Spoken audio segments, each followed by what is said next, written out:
하나님이 그에게 일러주신 곳에 이른지라. 이에 아브라함이 그곳에 제단을 쌓고 나무를 벌려놓고 그의 아들 이삭을 결박하여 제단 나무 위에 놓고 손을 내밀어 칼을 잡고 그 아들을 잡으려 하니 여호와의 사자가 하늘에서부터 그를 불러 이르시되 아브라함아 아브라함아 하시는지라. 아브라함이 이르되 내가 여기 있나이다 하매 사자가 이르시되 그 아이에게 내 손을 대지 말라. 그에게 아무 일도 하지 말라. 네가 네 아들 네 독자까지라도 내게 아끼지 아니하였으니 내가 이제야 네가 하나님을 경외하는 줄을 아노라. 아브라함이 눈을 들어 살펴본즉 한 순양이 뒤에 있는데 뿔이 수풀에 걸려 있는지라. 아브라함이 가서 그 순양을 가져다가 아들을 대신하여 번제로 드렸더라. 아브라함이 그 땅 이름을 여호와 이레라 하였으므로 오늘날까지 사람들이 이르기를 여호와의 산에서 준비되리라 하더라. 아멘. 오늘은 하나님께서 우리 교회를 이 마을에 세우신 지 44년이 되었고 그것을 기념하는 주일입니다. 먼저 이 자리에 계신 모든 분들, 또 오늘 함께 축하하기 위해서 이 자리에 방문하신 모든 분들께 하나님의 기쁨과 평안이 넘치기를 간절히 바라며 축복합니다. 지난 44년간의 시간은 단지 세월이 많이 흘렀다 하는 그것만을 나타내는 것은 아니지요. 하나님의 은혜와 하나님의 역사하심이 겹겹이 쌓여있는 그러한 시간이라고 말할 수가 있을 것입니다. 그 속에서 우리의 신앙의 선배들이 어려운 현실 가운데 탄식하면서 눈물을 흘리고 또 밤늦게까지 기도하고 하는 그런 시간들이 있었을 것이고요.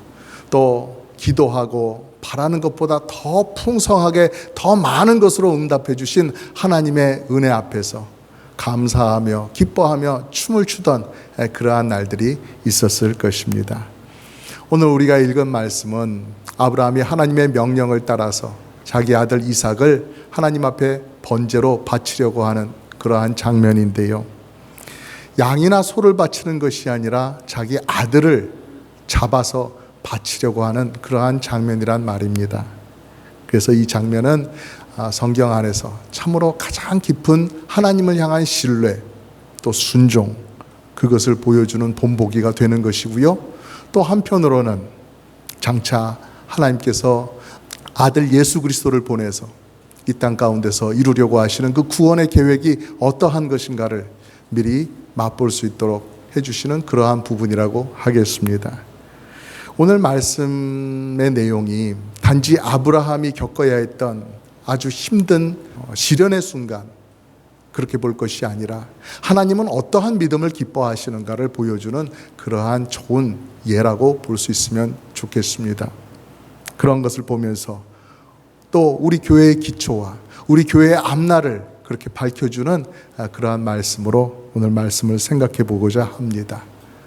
우리 교회를 세울 때 하나님 경외하는 믿음으로 그렇게 세웠던 것처럼 또 오늘 말씀을 보면서 앞으로 우리 교회가 계속해서 예수 그리스도만을 붙들고 하나님의 손에 붙들려 쓰임을 받는 그런 귀한 교회가 되기를 간절히 바랍니다. 우리가 9절 말씀을 보면은요, 하나님의 명령을 받은 아브라함이 정말 100% 순종해서 그 말씀 그대로 따르고 있는 것을 볼 수가 있습니다. 하나님이 그에게 일러주신 곳에 이른지라. 이에 아브라함이 그곳에 제단을 쌓고 나무를 벌려놓고 그의 아들 이삭을 결박하여 제단 나무 위에 놓았다 하였습니다. 아들 이삭을 잡아서 나무 위에 올려놓고 그 장작에 불을 피워가지고 아들을 태워서 하나님 앞에 드리는 그러한 제사를 아브라함이 드리려고 했던 거예요. 그래서 장작을 가져갔죠. 하나님께서 가라고 한 그곳에 도착을 했습니다. 거기서 장작을 쌓아놓고 그리고 아들 이삭을 줄로 꽁꽁 묶어가지고 움직이지 못하게 한 다음에 칼을 들어서 그 자신이 직접 이삭을 잡으려고 했던 것이었어요. 여러분, 어느 부모가 자신의 손으로 직접 아들을 죽일 수가 있겠습니까? 자녀들이 어려움에 처하면 아주 작은 것부터 아주 큰 어려움까지 어떠한 것이든 상관없이 할 수만 있다면 그 어려움이 내 것이 되고 내 자녀들은 평안 가운데 살아가기를 바라는 것이 우리 모든 부모님들의 한결같은 마음이잖아요. 차라리 내가 아프고 차라리 내가 고통당하고 내가 가난하면 좋겠다.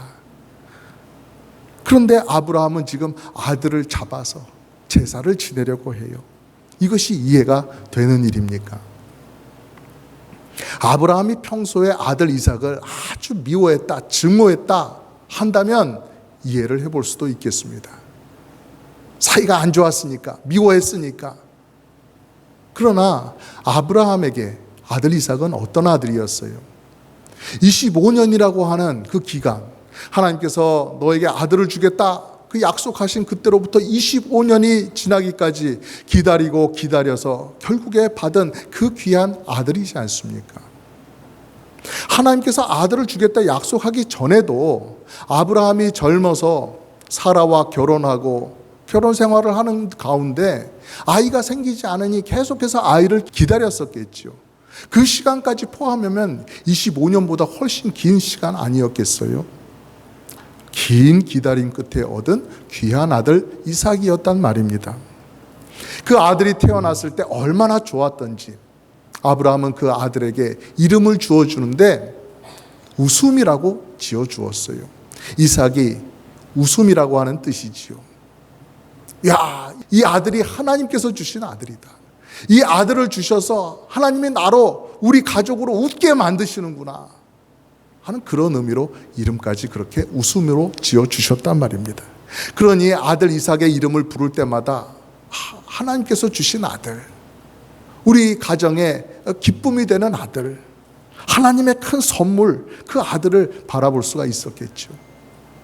그리고 단지 그냥 한 명의 아들을 주신 것뿐만 아니라 그 아들을 통해서 그 후손들을 세울 것이고 그 후손들이 하나의 민족이 될 것이고 그 민족을 통해서 열방의 구원의 복음을 전하는 귀한 하나님의 계획도 담겨 있다라는 것이죠. 이 자손들을 통해서 그런 귀한 일들이 이루어져 갈 것을 생각하면 밥을 먹지 않아도 배가 부른 그런 모습 아니었겠는가? 아브라함과 사라는 날마다 기쁨 가운데 살아가지 않았겠는가?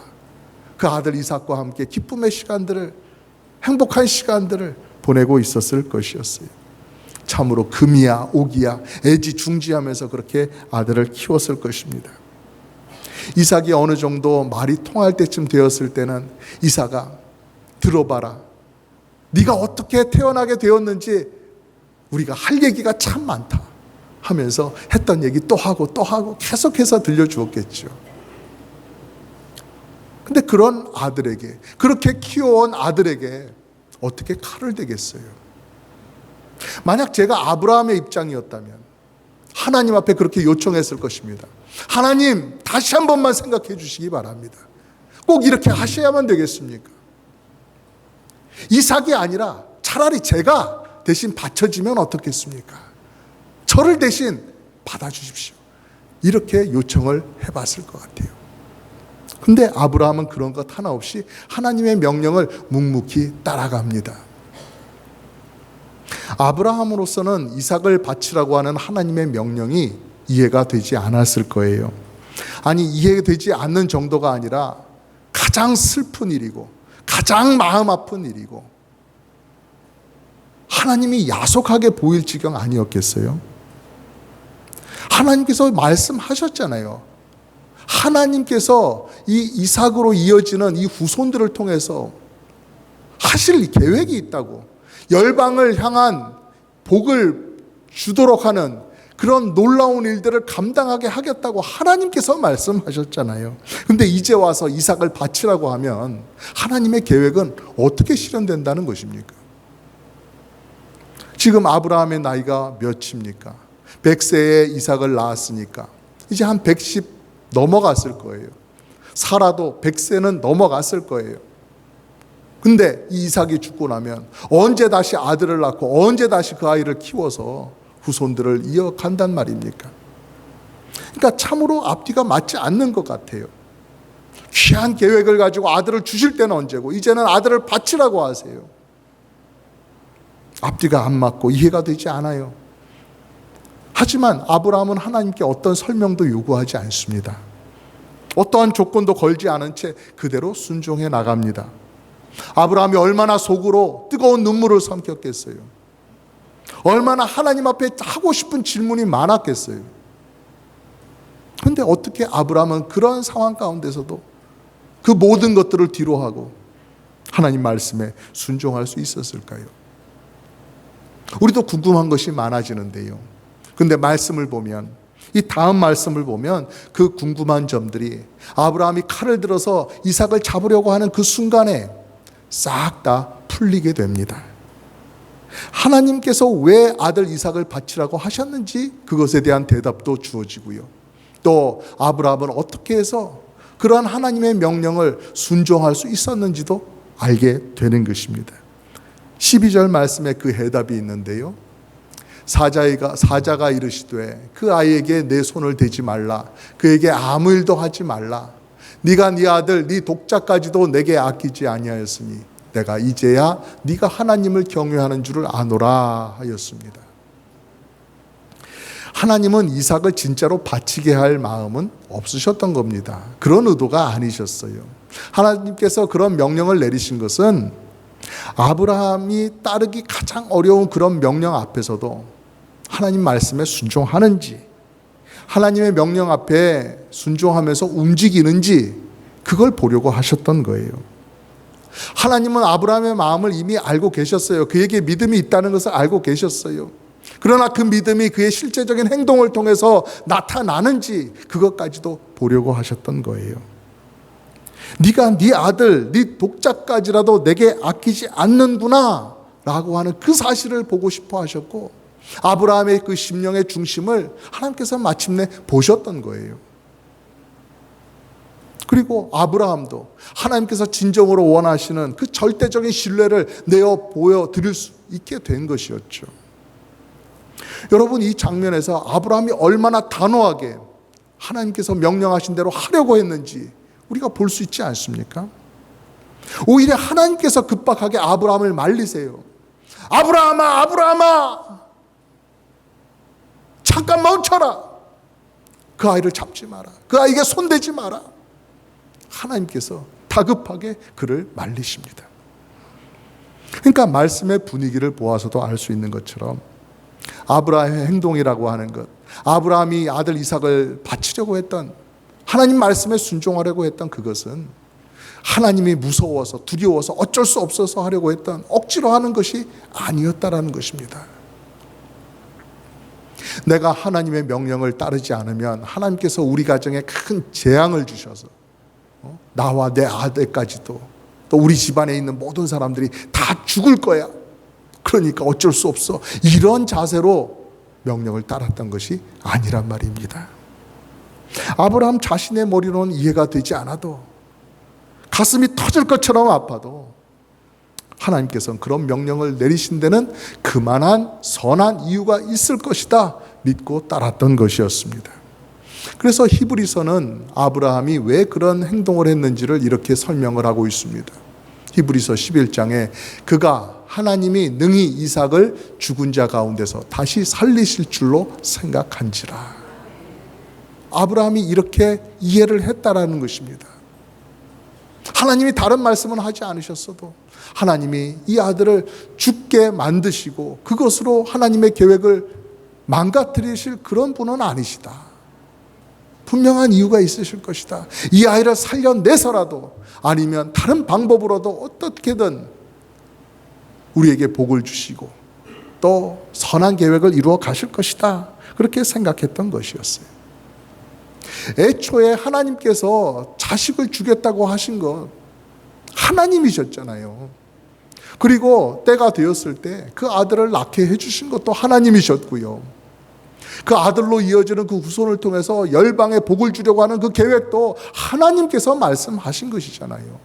그리고 그 일대로 지금까지 진행이 되어 오고 있는 것입니다. 그러니 이 모든 것 시작하신 분도 하나님이요, 이루어 가시는 분도 하나님이시기 때문에 하나님께서 알아서 하시겠지 하는 그런 믿음이 아브라함에게 있었던 것이었어요. 여러분, 아브라함이 이 정도까지 하나님을 믿고 신뢰할 수 있었던 이유, 그것이 무엇입니까? 지금까지 하나님을 만나고 살아오면서 하나님을 경험했잖아요. 아브라함이 하나님이 누구신지 분명하게 경험할 수 있는 시간들, 사건들이 있었던 거예요. 75세에 아브라함이 부름을 받았는데 100세에 아들을 낳았으니 25년간 하나님을 알게 되었지요. 그리고 지금 아들 이삭이 10살, 15살 그렇게 되었다고 한다면 아브라함은 하나님을 알게 된 것이 35년, 40년 이렇게 긴 시간이 되는 거예요. 40년의 신앙 생활을 통해서 보니까 하나님은 전능하신 분이시구나. 그런데 그 막강한 전능하신 힘을 선한 일을 위해서 사용하시는구나 하는 것을 알게 되었던 것입니다. 그리고 하나님은 선하고 의로우신 분이구나. 악인들을 심판하시고 의로운 사람들을 살리시는 그러한 하나님이시구나. 하나님은 또 약속을 지키시는 신실한 하나님이시구나 하는 이 모든 것을 깨달았던 것이었어요. 아내를 빼앗겼는데 하나님께서 되찾게 해주셨어요. 전쟁통에 롯이 포로로 잡혀갔는데 별것 아닌 자신의 사람들을 데리고 전쟁에 참여하였더니 자신을 살려주시고 모든 것을 되찾아오게 해주시는 그런 하나님이셨다는 거죠. 소돔과 고모라의 악인들을 심판하시고 하늘에서 유황불이 내려오는 그 마을들을 싹 다 태우는 것을 보면서 아브라함은 하나님이 어떤 분이신지 철저히 알게 되었던 것이에요. 사랑하는 성도 여러분, 44년 전에 우리 파나마시티 한인교회가 이 마을 가운데 세워질 때에도 그랬습니다. 하나님을 경외하고 하나님을 신뢰하는 우리의 믿음의 선배들에 의해서 우리 교회가 세워졌지요. 그들의 심령 가운데 여러 가지 것들이 준비되어 있지 않아도 그 개척 초기에 예배의 장소, 또 여러 가지 식사의 교제를 나눌 공간이라든지 또 여러 가지 섬기는 손길들이 부족했다 할지라도 그 가운데서 교회를 세워 나간 것이었습니다. 하나님 의지할 것밖에 없었어요. 편안함 대신에 믿음의 순종을 택했고 또 이것저것 계산하는 것이 아니라 먼저 나부터 헌신하고 보자 하는 그러한 믿음으로 신앙생활을 해 오셨습니다. 그렇게 했기 때문에 오늘날의 이 자리에 이렇게 예배당이 세워지게 되었고 친교실이 있고 또 우리가 함께 모여서 이렇게 예배와 교제를 나누는 그러한 날들이 이렇게 마련된 것 아니겠습니까? 세월이 많이 지나서 그때 함께 하셨던 많은 분들이 이제는 소천하시거나 아니면 이사를 가셨고 이제는 이 자리에 몇 분 남지 않으신 것 같아요. 그러나 지금도 하나님께서는 우리에게 간절히 물으시고 우리에게서 보시기를 원하시는 것이 똑같다라는 사실입니다. 너는 진심으로 나를 가장 신뢰하느냐? 나를 따르기 위해서 네가 소중하다고 생각하는 것도 내려놓을 수 있느냐? 이 교회도 너의 인생도 다 내가 주관하고 있음을 믿느냐 물으시는 것이죠. 거기에 어떻게 대답해야 되겠습니까? 우리 파나마시티 한인교회가 하나님을 경외하면서 하나님의 말씀에 따르면서 어떠한 형편이든 어떠한 사명이든 하나님 의지하면서 잘 감당해 나가기를 간절히 바랍니다. 또 말씀을 보면은요, 칼을 들고 아들을 잡으려고 하는 그 순간 아브라함을 멈추게 하신 그 하나님께서 아들 이삭을 대신할 무엇을 준비해 두셨던 건가요? 13절을 보면 아브라함이 눈을 들어 살펴본즉 한 순양이 뒤에 있는데 뿔이 수풀에 걸려 있는지라 아브라함이 가서 그 순양을 가져다가 아들을 대신하여 번제로 드렸더라 였습니다. 한 마리의 순양이 수풀에 뿔이 걸려 있었습니다. 그 순양이 거기 있었던 것, 그날 그 자리에 있었던 것 우연이 아니었지요. 그것이 아브라함의 눈에 보인 것도, 그리고 그 순양이 사람이 다가갈 때 도망가지 못하도록 그 뿔이 수풀에 걸려가지고 꼼짝 못하게 거기에 있었던 것, 그것도 다 우연이 아니었죠. 이삭을 대신하기 위해서 대신 잡혀서 제물이 될 수 있도록 하나님께서 거기에 딱 고정시켜서 준비를 해 놓으신 거예요. 하나님께서 아브라함에게 내가 지시한 곳으로 가서 네 아들을 드려라, 바쳐라 해가지고 며칠 동안 아브라함과 이삭이 먼 길을 가는 수고를 하게 하시고 또 아브라함에게 감당하기 정말 어려운 칼을 꺼내서 자기 아들을 직접 잡아야 하는 그 끔찍한 경험을 하게 하신 것, 아브라함의 믿음을 테스트하려고 하는 그 한 가지 목적만 있었던 것은 아니라는 것입니다.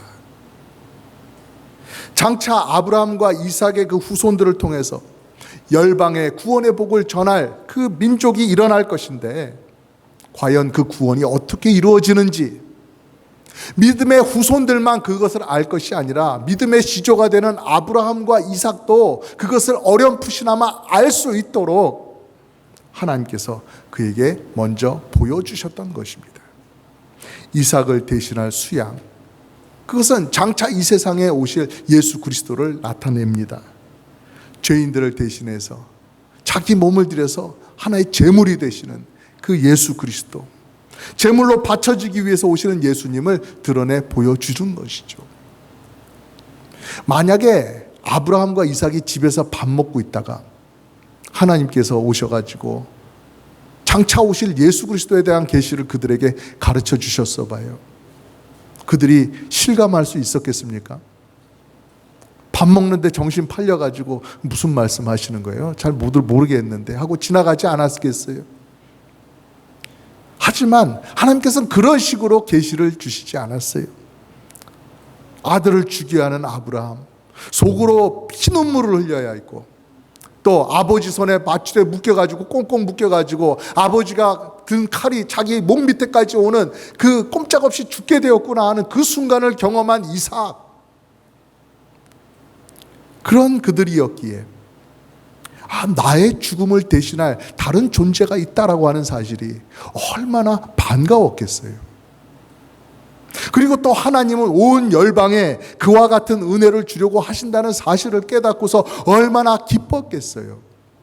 과연 이것이 깊고도 놀라운 하나님의 은혜를 주려고 하시는 구원의 계획이구나 하는 것을 그들이 감명하며 깊이 깨달을 수 있었겠죠.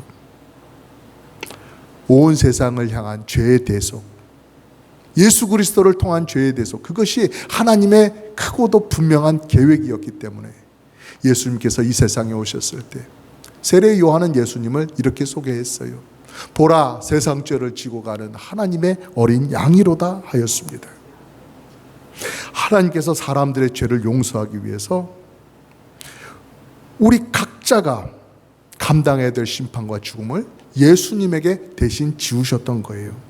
그래서 예수님께서 십자가에서 피를 흘려 죽으신 것은 나의 죄를 위해서, 나의 죄의 용서를 위해서 그렇게 해주셨다라는 사실을 믿으면, 예수님이 나의 구주가 된다는 사실을 믿으면 그 사람은 구원을 받게 되는 것입니다. 여러분, 이것이 얼마나 큰 은혜요, 얼마나 놀라운 사랑입니까? 이렇게 하나님께서 예수 그리스도에 대한 계시를 주실 때 아브라함이 그것을 깨달았어요. 장차 우리의 후손들이 구원을 얻는 방법은 바로 이러한 것이구나 하는 것을 깨달았기 때문에 거기서 양을 제사로 드리고 그냥 이삭과 함께 집으로 돌아오는 것이 아니라, 집으로 돌아오기 전에 그 땅의 이름, 그 지역의 이름을 이름 붙이는 일을 하고 돌아온 것이었어요. 거기를 뭐라고 부릅니까? 14절 말씀 우리 같이 읽어볼까요? 시작. 아브라함이 그 땅 이름을 여호와 이레라 하였으므로 오늘날까지 사람들이 이르기를 여호와의 산에서 준비되리라 하더라. 아멘. 이 고백, 단지 아브라함이 감사해서 좋아서 이젠 집으로 아들을 데리고 갈 수 있겠다, 내 아들 살았다 하는 그런 기쁨의 표현만이 아니라 영적인 아브라함의 후손들 모두가 기억해야 될 그런 우리 하나님의 구원에 관한 진리가 되는 것이죠. 여호와 이레, 즉 여호와께서 준비하신다, 여호와 하나님께서 준비하실 것이다 라고 하는 그러한 내용입니다. 내 돈으로, 내 능력으로 마트에 가가지고 장 봐서 내 카트에 막 턱턱 담아가지고 내 필요한 거 채워 넣듯이 그렇게 채워지는 인생이 아니라는 것입니다. 내게 구원이 필요한데 내가 나를 구원하고 그렇게 살아가는 것 아닙니다. 내 구원에 필요한 거 척척 찾아다가 채우는 그런 인생이 아니라는 것이죠. 내 죄값을 치르기 위해서 나는 아무것도 할 수가 없는데 하나님께서 대신 준비해 주신다는 것입니다. 내게 있는 힘을 믿고, 내가 쌓아올린 커리어 믿고, 내가 적당히 선하게 살아왔는데 이것 믿고 되는 것이 아니라는 것입니다. 이 정도면 나의 구원을 확보할 수 있다. 아니라는 겁니다. 구원의 길은 하나님께서 준비해 주신 대속의 제물, 오직 예수 그리스도를 통해서만 가능하다라는 사실입니다. 그것이 진리입니다. 그 사실을 여러분 모두 믿으시기를 바랍니다. 우리에게 필요한 것, 모든 것, 이 인생에 살아가는 필요한 모든 것, 재물뿐만이 아니라 물질뿐만이 아니라 삶의 기준도 질서도 모두 하나님께서 공급해 주신다. 이러한 모든 뜻을 담고 있는 것이 여호와 이레라는 말의 의미입니다. 우리 교회는 바로 이러한 복음 위에 세워졌습니다. 그렇기 때문에 교회의 버팀목이라고 하는 것은요, 교인들의 숫자가 아닙니다. 목사님의 머릿속에서 나오는 참신한 아이디어도 아니고요, 몇몇 인품이 훌륭한 성도님들에 의해서도 아닙니다. 재력이 좀 있으신 성도님들 때문에 교회가 서 있는 것도 아니지요. 오직 예수 그리스도의 십자가와 부활이라고 하는 이 하나님의 놀라운 은혜가 우리 교회를 이 세상의 유혹과 공격에 넘어지지 않도록 붙잡아주고 있는 버팀목, 힘이 되는 것입니다. 우리 교회 44년 역사도 동일합니다. 우리가 필요를 느끼기도 전에 하나님께서 채워주셨습니다. 필요한 일꾼들 보내주시고 또 필요한 재정 채워주시고, 그래서 지금까지 사역하게 하시고 건축하게 하시고 선교하게 하시고 다음 세대를 양육하게 하시고 하는 이런 모든 일들을 준비해 주신 것입니다. 마치 한 마리의 순양이 수풀에 걸려 있었던 것처럼 우리를 위해서 모든 것을 예비해 주신 그런 하나님의 손길이 있었다라는 것입니다. 우리는 말세의 때를 살아가고 있습니다. 세상이 점점 끝날에 가까우고 있죠. 교회도 여러 가지 어려움 가운데 처하게 됩니다. 그러나 우리는 이 말세의 교회의 형편을 두려워하고 걱정하는 것이 아니고, 이 모든 것이 하나님의 공급하심 가운데 교회가 든든히 세워져 갈 것을 우리는 믿어야 하는 것입니다. 하나님께서는 외아들을 주셔서 교회를 세우셨고 또 돌보고 계십니다. 그런 하나님의 사랑을 받은 우리들입니다. 우리도 그 사랑에 합당하게 하나님 사랑하고 하나님의 공급해 주심을 신뢰하면서 살아야 할 것입니다. 당장 부족하고 없어 보여도 믿음으로 하나님 바라보며 하나님의 채우심을 기도 가운데 경험해 본다면 그것이 얼마나 놀랍고 감사한 일이 되겠습니까? 우리 교회 앞으로도 주님께서 주신 복음 붙잡고 그것을 우리의 이웃들에게 전하면서 우리가 서로 그리스도의 사랑으로 섬겨나가면서 그렇게 천국과 같은 귀한 교회 세워나가기를 간절히 바라며 여러분을 축복합니다.